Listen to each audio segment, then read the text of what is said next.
Time now for sports on 104.7 The Cave. Here's Ned Reynolds.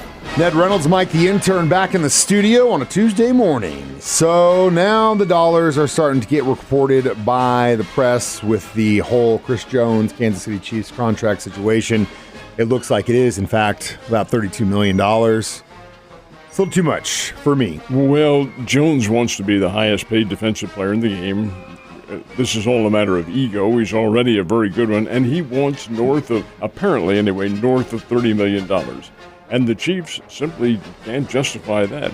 Now, Brett Veach does say, hey, we're working on it. We're trying to come up with all sorts of plans, but hey, the latest one, and the Chiefs apparently did make what's called a, quote, sizable offer, end quote, whatever that means. I'm suspecting it's around $29-30 million over an extended period of time. Apparently wasn't good enough because Jones is still out and paying $50,000 a day, and he does have to pay that.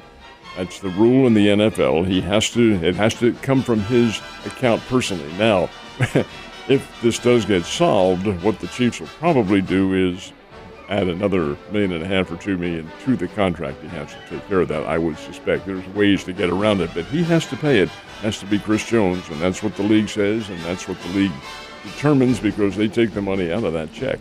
So we'll see how everything works out. He can't play for anybody else this year unless Kansas City trades him. He's under contract to them, and I can't see him giving up even a single game paycheck to hold out. No way. No, but I don't see the Chiefs paying him to be the most expensive defensive front man in the league either. That's just not smart for your organization. If he wants the bag, let him go get the bag. It sucks.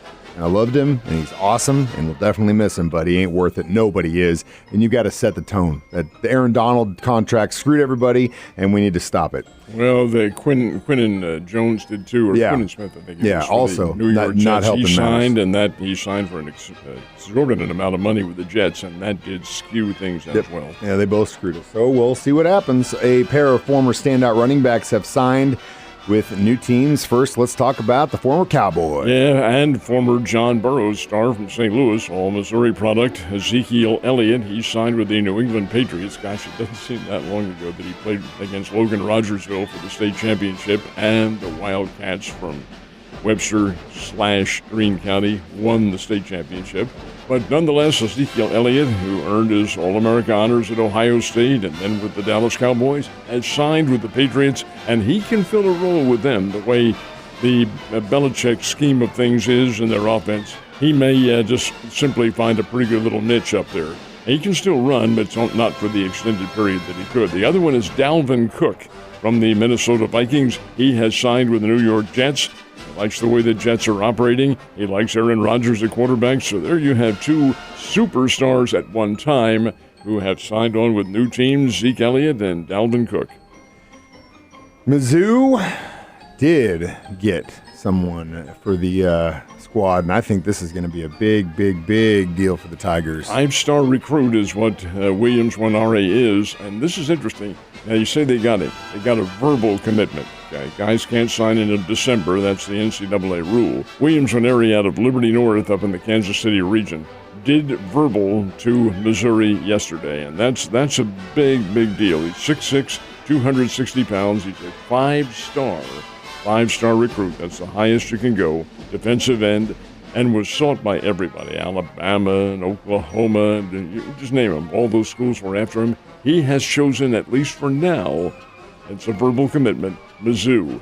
The signing is in December. If he goes through with it, then he is a Missouri Tiger. There have been, over the scheme of things and the course of years, colleges do continue their recruiting even though the kid has verbal. But we'll see what happens. But Williams Wanare for now will suit up with the Missouri Tigers next year. He's a good player. So Cardinals actually had a chance to kind of gain some ground in their division. Did they do it last night? Well, in a sense they did. They're now closer to 500. They're 13 games under 500 mark, playing the Oakland A's. Oakland is not arguably, they are the worst team in baseball. This team's not good. I had not seen them play until I watched last night's game, and there is a reason why they are in dead last and have less than 40 wins on the year, probably headed for more than 100 losses. Mike, this was an ugly baseball game last night. St. Louis batters struck out 11 times. 11 times against the Oakland A's pitching staff. Oakland had the lead, 5-3, late in the ballgame. But the Oakland pitchers gave up 10 walks. Well, you don't win games giving up that. You don't win games winning 5, giving up 5 walks. And Oakland gave up 10, including a couple with the bases loaded in the 7th inning when the Cardinals came from the 5-3 deficit to take the lead. The right fielder dropped a fly ball he should have had. This is not just a last place team. It's not a major league outfit. And there's a reason why they are just so bad. Anyway, Cardinals win 7-5. Cardinals weren't that great last night, but didn't need to be. Beat the Oakland A's. 2 more games with Oakland tonight and tomorrow night. And the Cardinals should win these games and sweep that series.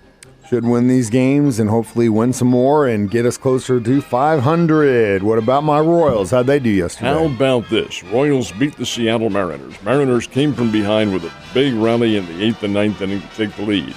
Royals trailed by 1 going into the last of the 9th inning, got the game tied, and then win the game on a bunt. A bunt single in which the runner comes home from third base, squeeze play, win it 7-6. Royals 7, Seattle Mariners 6. That is pretty doggone That's good. how you win baseball solid games. Baseball the way it should be played. Oh, yeah. Springfield Cardinals are playing in Wichita. They start a series with the Wichita Wind Surge tonight, and the Cardinals have a chance to be in the playoffs, but they have to start winning. Yes, sir. And we're talking about the Springfield Cardinals, by the way. All right, Royals and Cardinals, speaking of which, have no chance of getting into playoffs at this point in the season. Power rankings have probably knocked them down probably about the same place they were when we talked about this last week. Exactly the same place. The Cardinals, of the 30 teams, there are 30 teams in Major League Baseball. And the power rankings are subjective. They don't mean a thing. It's the ratings from the media and the team executives and so forth and so on. Cardinals are 26.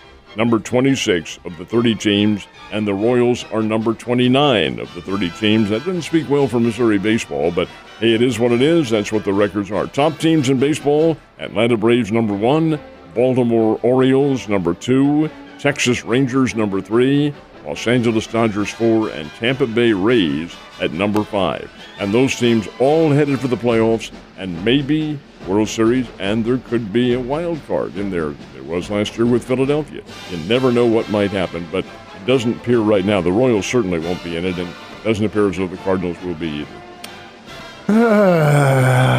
Well, hopefully the Springfield Cardinals can do something. But you know what? There's always next year, my guy. There's always tomorrow, too, for us, Ned. I'll see you then.